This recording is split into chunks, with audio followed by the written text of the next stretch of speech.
Hello, you lovely people. Welcome back to Sabbatical Stories. I'm your host, Bex Thomas, and today I'm coming to you from my temporary home office in rural France on the Normandy-Brittany border, a little haven amongst the building site that is our Renault. I set up this podcast to inspire courage and normalise taking a break from your career, and I'd love it if you could help too by subscribing, liking and rating the show. It would really mean a lot.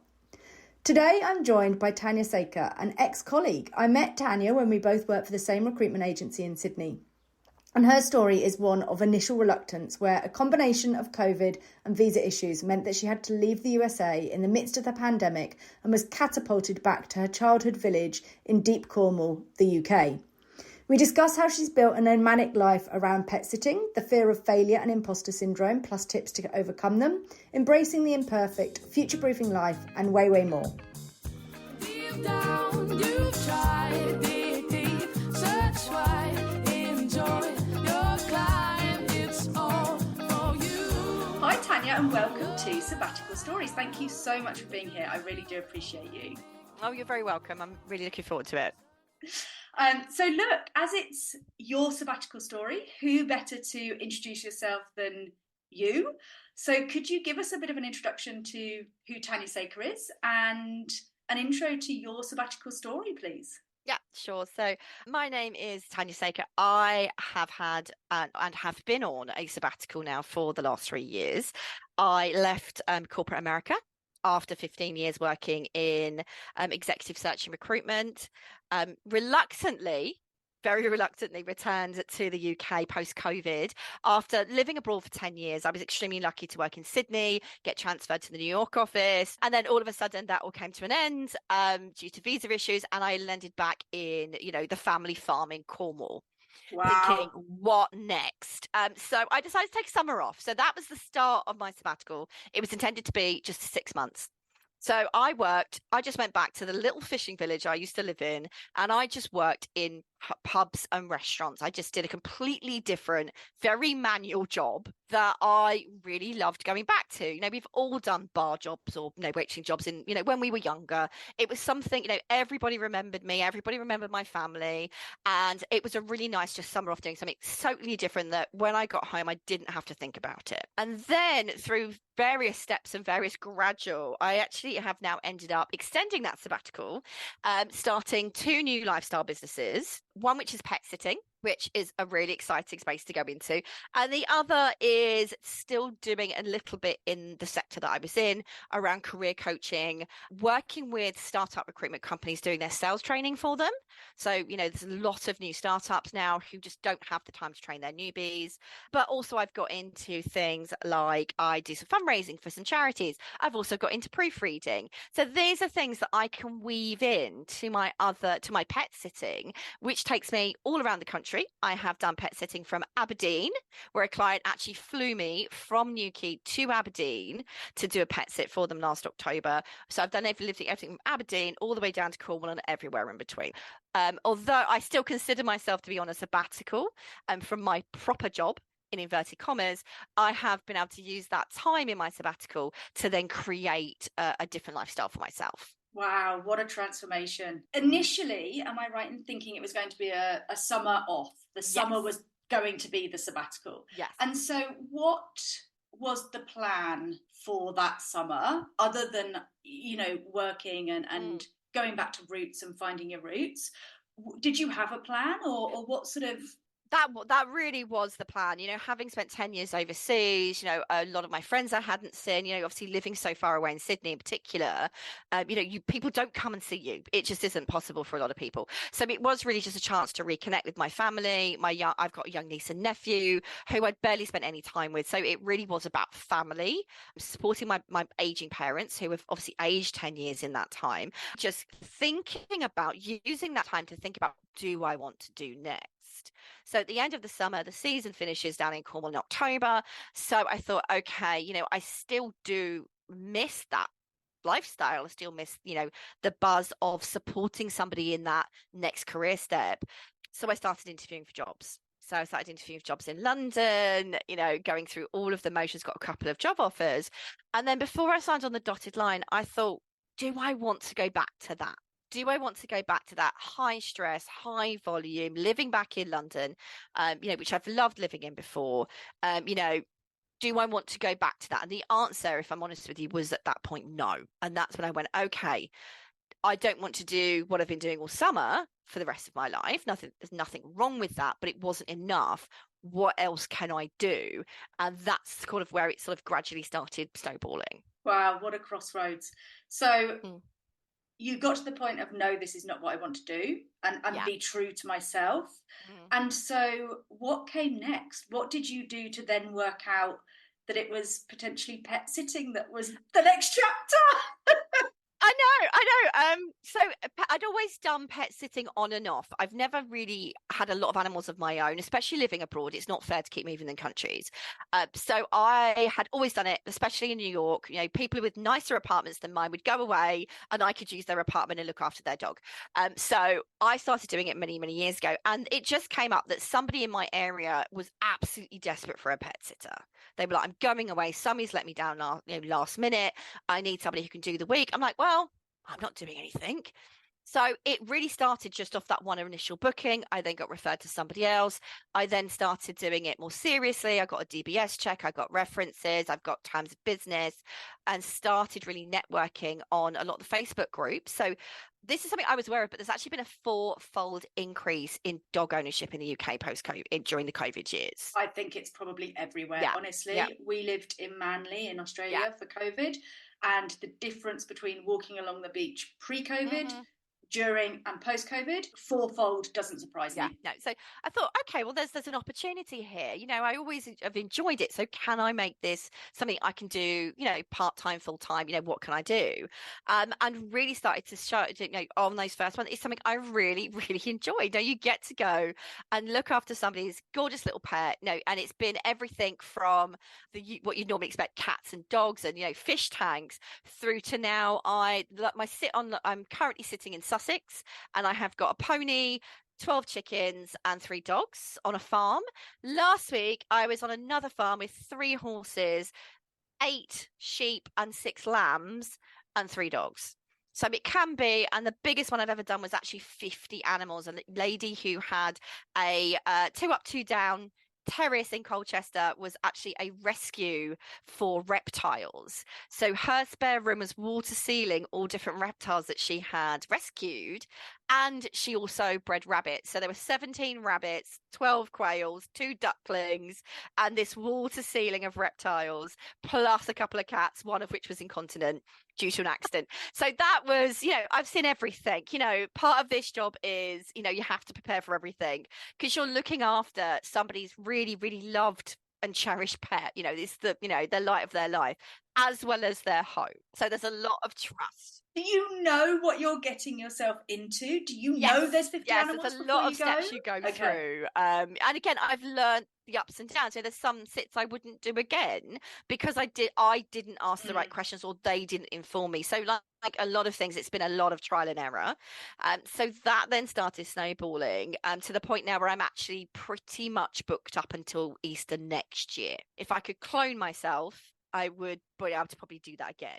So, that has become pretty much my full-time job now. And then I weave everything else around it.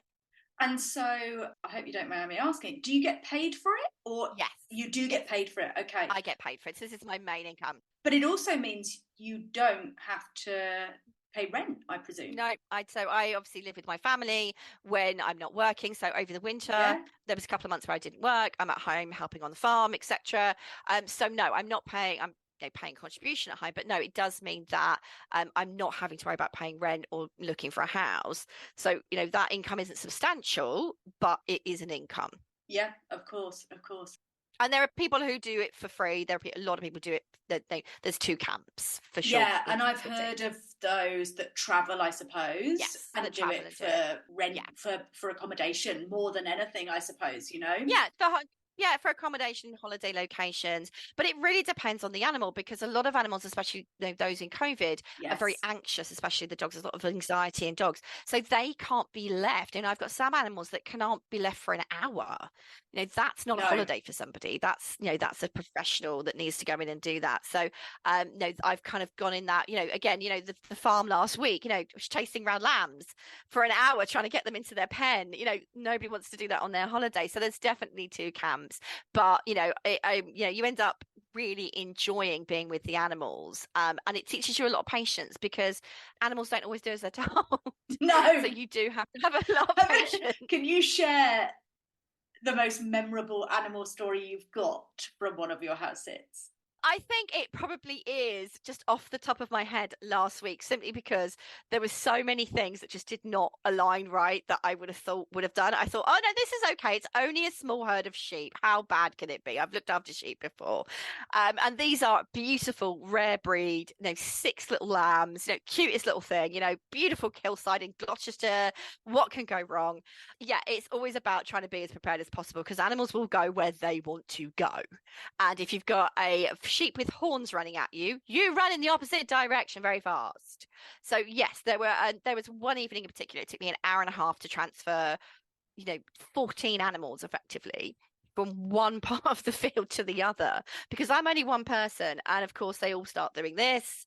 Following day, when their owner was doing it, followed her, you just shake the food, followed her perfectly, beautifully, all one by one into the field that you wanted them to go into. So, and this is a very, very steep field. Running after the last lamb, like the last lamb that I need to get, and I could pick it up and put it where I need it to go. So running out this lamb, I'm running uphill, already be running around for an hour and a half at this point.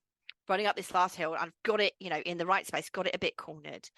And then all of a sudden, I feel my foot go.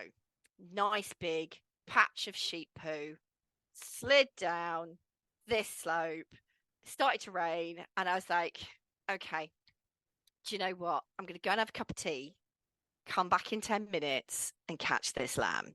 So yes, I basically sat in their lovely kitchen, which was luckily a farm kitchen, so it was easily wipeable because it had a stone floor, had a cup of tea covered in mud and sheep poo, just to go, you know what?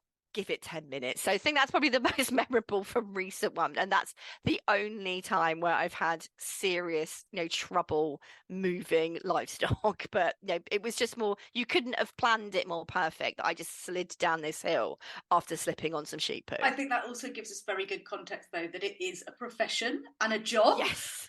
Yes. And that you absolutely, deserve the revenue that comes with it. Yeah. I'm just thinking back to the actual break that you took and the intention. It sounds like a forced career break because of the visa issues in Australia. What were the challenges around mindset at that point for you, and how did you overcome those? I think, it was forced in that, I had to go home by a certain time because of the visa. Having said that, I was ready. If I'm honest with you, partly I was ready. I was sad to leave the US. I was really sad to leave New York, but I felt it was time. I had quite a difficult time my last couple of years for various reasons. I felt that actually this is the universe telling me it's time to do something different. When you're on a visa, as you know yourself, you can't have a side hustle. You can only work for that individual employer. And that had been my situation for nearly 10 years. And I was feeling quite stifled at that point. I can only do this. I couldn't even go and work on a bar Saturday night if I wanted to. Now, I felt quite stifled with that. And there was so much movement through COVID. It made us realize what is possible when it comes to remote working. Nomadic working has always been there, but it's always been a little bit of a pipe dream for a lot of people. It's always been that too hard basket for people. But I think it really showed me, it is absolutely possible to do. So I had all these ideas about other things I could do on the side, but I was that restricted. So yes, it was forced in terms of the timing. It would have happened sooner or later. So inevitable. Yeah, it was inevitable but for me. the sort of timing was the timing. one that was almost made up for you. So yeah, I was upset. I'm not going to lie, I was upset to leave, and we were still in lockdown when I came back to the UK, so that was quite restrictive initially. I think I came back in the May, and I don't think we were fully out until the June. There was a lot of soul searching. I went from a very, very high paying job where, you know, I could go out and, you know, have amazing holidays. You know, I didn't have to worry about, you know, paying the bills too much. You know, I was very successful at what I did. So then going to a minimum wage job in the UK, you know, it's chalk and cheese. It really, really is. So that was probably the biggest thing to adjust to, was I can't just go and buy, you know, or order from Amazon what I want. I can't go and spend £200 in Sephora, or, you know, in boots or makeup, or, you know, buy perfume just because I want it, or, you know, book a flight on a whim. You know, if I, you know, I had to change my mindset around money being more meaningful again, and the value. I think it really, really taught me the value of money. You know, when you work in a minimum wage job, you realize how hard people work in this country for not a lot of money, and that really was quite humbling, actually. Whilst you were working on that summer, what else, if anything, did you do to set yourself up for the next chapter? Yeah, I started looking into, if I did want to continue in the recruitment industry, you know, how could I do that? One way which would be to get a job back in the UK, which is where I started my career. So I was interviewing, I was looking at that opportunity. But the second thing I was looking at, which I eventually did then move forward with after that summer, was looking at setting up my own recruitment company. Again, because of COVID, you know, clients were used to being remote. Clients weren't used to everybody going in to see them every single week. You know, candidates have always been used to speaking to us on the telephone. So I was looking at, how can I leverage my skill set, something I have enjoyed in the past, but I can do as a more of a lifestyle, taking on the jobs that I want to take on, taking on the clients I want to take on, and not working on that if I don't want to. So I looked into, you know, limited company, sole trader. So I spent that time, and I also did get some support through my local job centre, I suppose, and they put me in contact with a couple of organisations in Cornwall who were basically paid to support budding businesses in Cornwall. And most counties have this. They'll have like a business support bureau, something along those lines, who are there to help you. And I had a mentor that taught me through a lot of the logistics around the finance of things. So that I also did alongside that summer, to look at, you know, is this a viable option for me to open my own recruitment company, but do it on my own terms? So there were other things going on at the time as well.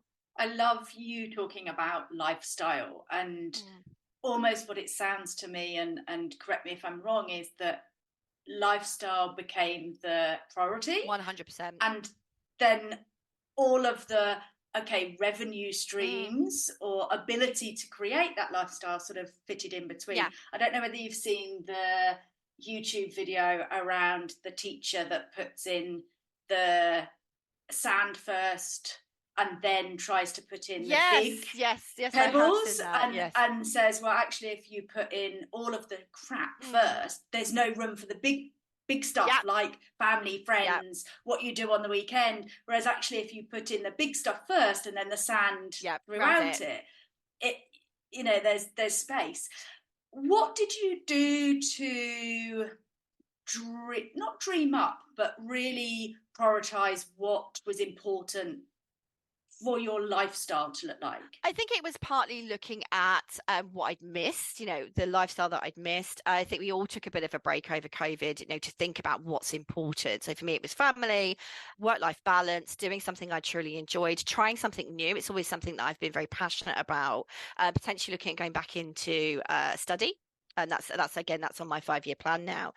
So for me, it was really prioritizing and being honest with myself. I wrote down a pros and a cons. It's probably a little bit corporate of me, but I do genuinely believe if you write it down, it is easier. I also reached out to my network. I'm a firm believer in talking to other people about their experiences and sharing experiences, you know, talking to people who have different lives to me. You know, my best friend works part-time. She's married. She's got 2 children. She has a very different life to me. So I kind of soundboarded people about, you know, is this viable? Am I crazy? You know, is this idea of just being able to, you know, live a completely nomadic lifestyle, doing something different every day, is this viable? Now, I am in a fortunate position. I'm single. I do not have children. So I don't have to necessarily concern myself about what happens from that perspective. I, you know, have very limited outgoings. So I am very cognizant I'm in a truly privileged position from that perspective, that I was in a position to be able to give it a go without a massive amount of risk. So it was really just about soundboarding it, thinking about it. But at the end of the day, it was just going, if not now, when? Just do it. And what's the worst that can happen? Exactly. I moved to Australia and on a whim at 31, going to, if I don't like it, I do my gap year, I do my working holiday visa year, and I come home. And that then led to 10 years living abroad, living in 2 major cities, advancing my career well beyond whatever I thought I'd be able to. And that is just simply the way that my brain works. I'm very much an intuition-based person. Once I've made a decision, I've made it, and I don't often need to think about it too much. I go with my gut. Not everybody's like that. Other people will need more time. But for me, it was, let's just give it a go. And if it doesn't work, I know that I've got my corporate background to fall back on. Yeah, I always remember somebody saying to me when we went to Australia, as long as you've got a credit card that can get you that's got enough on it to get you a flight home, you're fine. You're fine. Yeah, I think, and that's the way. That's the way to look at it. I was lucky enough to get a scholarship when I was 16 years old to go to Japan for a year, full school year. Never thought about going to Japan before. It was just something I was offered, and I went over, not speaking the language, went to a Japanese speaking school for a full year, and I was thinking to myself, if I could do that at the young and tender age of 16, after that, everything's actually not too much of a challenge. And I think that was always my inspiration, doing that so young, probably naively and probably too young in hindsight, but you can always come back. Fear of failure stops people doing so much, and women in particular. I do a lot of career coaching as well with ex-clients, and it is very often fear of failure or imposter syndrome that just stops people, and that's a real shame. So if somebody is has that fear of failure or imposter syndrome, what sort of advice would you be giving them? That's a really, really good question, but it's also a really hard question because it is something that's so individual. It's something that when you start talking to others about things like imposter syndrome or fear of failure, be that in your career, in your life, you will find it's very common. Most people feel like this at some point, but we just don't talk about it, which again, it's about us expanding, our access to mental health. Again, I think the whole pros and cons exercise, although it sounds very simple, is actually quite helpful. It gives you an honest look about what do you want your life to look like? Why are you making this change? And it may simply be, I want to take 3 months off and travel the world. Brilliant, lovely. What are the obstacles really to that? So looking at your pros and cons, what are obstacles, real obstacles, and what are excuses? And once you've got, these are excuses, you can then look at the obstacles, and then you can go, okay, I've got these genuine obstacles. What can I do to get around these obstacles? So for most of us, it's going to be finance. How do I pay the mortgage, pay the rent? How do I do this from a perspective if I don't have a limited pot of money? So you need to look at, okay, can I put this off? What do I need to save if I want to take 3 months off? How am I going to make sure the bills are paid? So there's a certain amount of planning, depending on the type of sabbatical that you want to take. But could you also work part-time? Could you say to my employer, how do you feel about me working remote 2 days a week, 3 days a week? Really depends on your job. What other skills do you have to offer? I think we often forget, we get so wrapped up in the career that we have because we're so busy trying to have a work-life balance that we forget actually we've got other things to give. So many people are musical or creative or could write. What else can you do? And one really good way of doing that is actually ask trusted colleagues and trusted friends, what are my strengths at work? Outside of my job, what are my strengths? So it's those intangible things like emotional intelligence. What am I good at? What do you like about me? Ask your best friends, what's the best thing about me that you really like? How supportive am I? And why people admire you. Get, maybe 6 people to answer those questions for you, and then actually write those down. Write those down and read them to yourself often. It is overcoming that fear of failure and that imposter syndrome. It takes time, it takes courage, and it's hard. And it probably never completely goes away. You still sometimes have to pinch yourself and go, I'm not good enough to do this. I don't deserve this. It's a work in progress is probably the short story on that one. Yeah, no, I love it. And I think we certainly need to be kinder to ourselves and catch ourselves doing it. And then once we have learned how to do that, then it's about changing the narrative and being 100%. kind to ourselves, isn't it? Yeah, 100%. I take clients down the what if rabbit hole. So Yep. what if? Well, X will happen. Okay, well, if X happens, what if? And you get to a point where it's like, actually, it's not that bad. The end of the what if rabbit hole. Okay, well, if that happens, yeah, all right, fine. Yeah. So that can sometimes eliminate that fear of fear of failure. 100%. And it is, it's about just having that logical progression through. And as you said earlier, what's the worst that could happen? You come home, you've learned something, you've had some good experiences, you've had some bad experiences, but you've done something brave.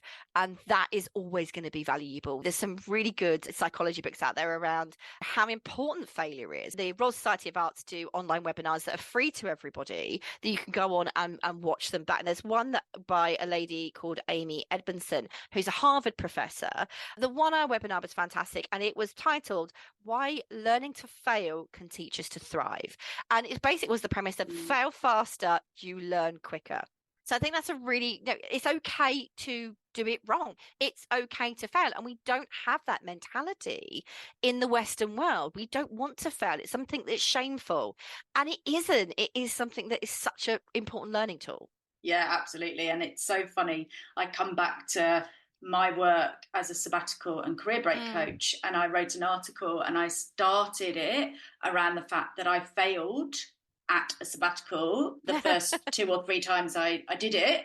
Yeah. And actually, that's what then got me to a point of saying, right, actually, this 6 months that we're going to take off, I'm going to be intentional. This is what I'm going to do about it.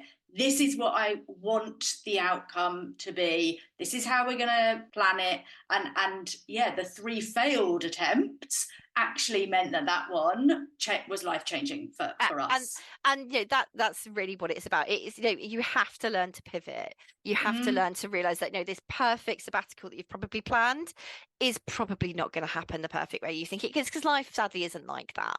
Certainly if you do not have an unlimited pot of money. So yeah, it is about just embracing that experience at the end of the day. And you mentioned obstacles. Yeah. What obstacles or challenges, seeing as you're still on kind of sabbatical, do you or are you currently facing, and what sort of things are you doing to overcome those?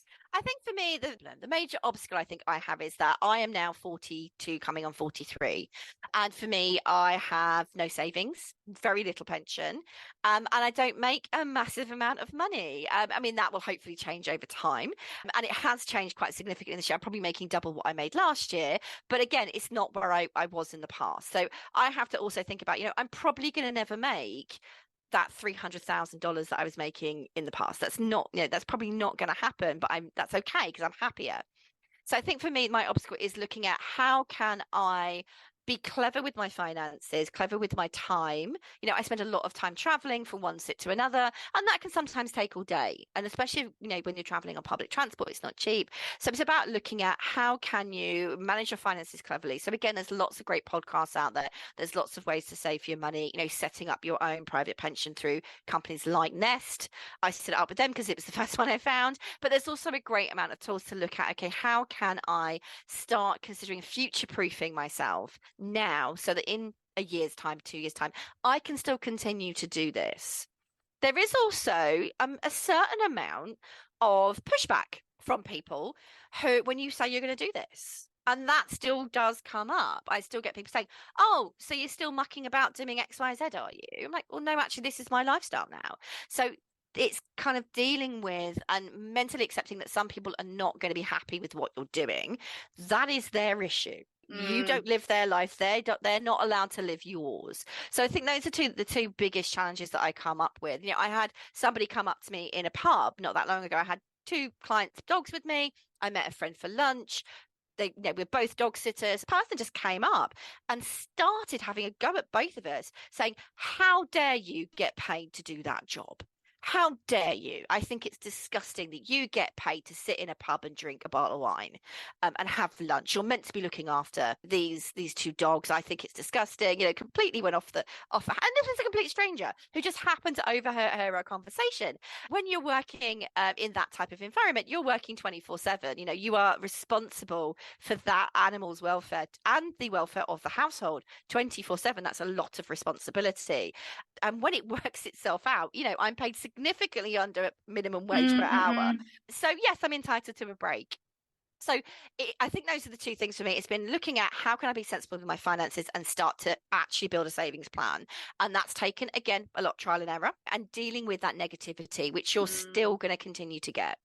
How do you deal with the negativity? Like, how did you deal with that? I was that gobsmacked, individual? which is rare for me. I was completely gobsmacked. And actually, my colleague said something else, and he just basically turned around and said, actually, this is a private conversation. Again, I think it's just a learned experience. You just learn to, or try to, not listen to the negativity. And I think that's true of all life. Everybody, if you're a mother, somebody says you get a lot of negativity as a mother. You shouldn't be a working mother and a full-time mum. There's a lot of negativity for women anyway. So I think we're actually naturally not too bad at deflecting it. It's just practice and sometimes just walking away and just basically saying, now I've hit 40, I have no problem saying to people, that is absolutely none of your business. And it's your identity. It's your identity at the end of the day, not theirs. Yeah. So I think it's about being comfortable with your identity. And it's interesting, I had Steve Duke on the podcast, and we were talking about how if you've got a role in a company that you are very proud of and you've worked very hard to get there, and you feel proud to introduce yourself that this is me and I'm X at Y company. And then all of a sudden, if you're on sabbatical or take a career break and you don't go back to that, what is your identity? And if it's not the role in said company, what is it? And it's about navigating then what your identity is, owning it, being proud of it. And actually, we talked around the fact that the very easy introduction to everybody is, hi, what do you do? And actually, what can we use instead, or how can we change that? Because actually, I'm more than a recruiter. Or I'm more than a job. Career break or sabbatical or career transition coach. I am a auntie, I'm a godmum, I'm a wife, I'm a daughter, I'm a part-time yogi, I'm an ocean lover, I'm a cocktail drinker, the list goes on, right? So it's an interesting point. Yeah, it's something again we really have this mental focus in the West around, your career is your definer. And you're absolutely right. It's about going, my career does not necessarily define me. It's part of who I am. But as you rightly said, we are so much more than that. So I actually say to people now, it's complicated, because it is. And people don't want to hear about the 5 different revenue streams I have. But I do get a certain amount of, if I say I'm a pet and house sitter, that's always an interesting conversation, because some people get it and some people don't. But again, there's this kind of attitude, especially among my ex-colleagues who, when I go over to the US, I always catch up with everybody. And there's a certain amount of, you can see it in their eyes, and they kind of go, oh, well, you've kind of come down the world, haven't you? And that just makes me laugh, because I'm like, well, financially, I'm probably not in the same position as you, but I bet you at the end of the month, given I've been a recruiter for 15 years, I can absolutely guarantee that you've got the same amount of money left in your bank account than I have. I've probably got more, in fact, because that's the lifestyle. That's why I don't have any money and any savings, because of that lifestyle. So I think there is that certain amount of, you have to accept that there are going to be some people that look down on you or don't understand. And it's just trying to gain that confidence. You just have to live and let live and shrug your shoulders and walk away. Yeah, absolutely. What would be your top learning or takeaway from your sabbatical so far? My top learning is that I can live on and earn less than I thought I needed to. I can live on less and with less. I am literally not back at my home base until the end of September, and I left 2 weeks ago. So I am dragging a suitcase around England right now, just one suitcase and a laptop bag and my handbag.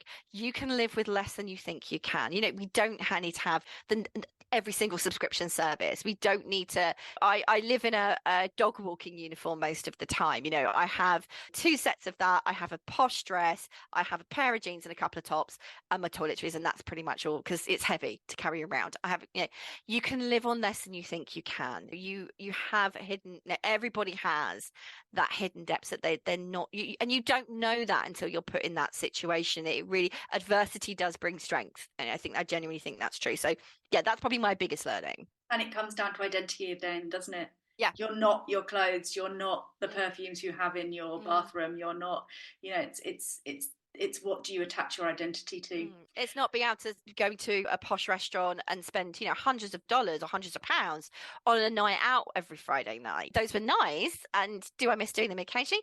Do I need to do them every Friday night? No, I do not. And it doesn't change who I am as a person. It doesn't make me a better or a worse person for not doing that activity. Lovely. And I think that's a wonderful way to end the podcast. Thank you so much, Tanya, for your time. I really do appreciate it. I do ask guests to leave us with your top 3 tips for individuals who are either debating and thinking about taking a career break or sabbatical, or those that are coming up to one and actually currently going to be on one very soon. What would be your top 3 tips for them? My first tip would be, don't wait for everything to be planned, whether it's an intentional break, whether it's organic or a little bit of both, which is what I experience. Trust your gut. You will know instinctively when it's right or not right. The other bit is, would I say, take advice from others, but ultimately do what is best for you. It's great to take advice, but you know, there's lots of great Facebook groups, network with colleagues, friends, but you're going to get some very well-meaning, unintentional negative advice. Ultimately, it's scary, it's different, it makes people uncomfortable. So you are going to get that. So you have to accept that as part of the process. But ultimately, this time is about what you want. And always come back to that. And the third thing would be, and we've kind of already covered this, is be prepared to pivot. Be prepared to plan for one thing, but do not be very open-minded for other opportunities that might cross your path that you never thought of. If you said to me 5 years ago, you're going to be living back in England, being a pet sitter, looking after dogs covered in horse poo and sheep poo and God knows what else, I would never have believed you. That opportunity came along and I grasped it and it snowballed. So you can be gradual about it, try a few different things, fail, try again, tweak it. It doesn't have to be perfect. And that would be my 3 bits of advice. Brilliant. Thank you so much. And if somebody wants to hire your services for pet sitting, yeah, where do they find you? How can they contact you? So yes, I am on Facebook, but generally I just say to people, just pop me a text message. As I said, I'm pretty booked this year, but I do have a few. So just pop me a text and say, you know, I'm looking for a pet sitter. I'm happy to do all over England and Scotland and Wales, of course. Wonderful. Thank you so much. You're welcome. Thank you for your time.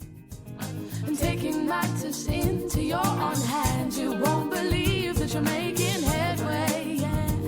And plans. Thank you so much for listening to another episode of Sabbatical Stories. I really do appreciate each and every one of you taking the time to join us. And thanks to Tanya for sharing her story. I don't know about you, but I have visions of her covered in sheep poo, trying tirelessly to herd those sheep up the slope. If anyone wants to get in touch with Tanya for pet sitting, recruitment or coaching, her telephone number will be in the show notes. Thanks as always to Auntie B at the Flaxen, my incredible, patient and talented producer. And I also want to give a special shout out to the amazing, talented Joanna Cook, whose soulful blend of smooth vocals we're lucky enough to use throughout the show. If you're interested in sharing your story on Sabbatical Stories, please do get in touch. DM me on Insta, sabbatical_stories, or Rebecca Thomas on LinkedIn. Both of the links will be in the show notes. If you enjoyed this episode, I'd really appreciate it if you could subscribe, like and rate the show. It would mean a lot to me. And also, if you think a friend would like this episode, please do buzz it over to them. After all, sharing is caring. Until the next time, take care and dream big. Taking matters into your own hands, you won't believe that you're making headway.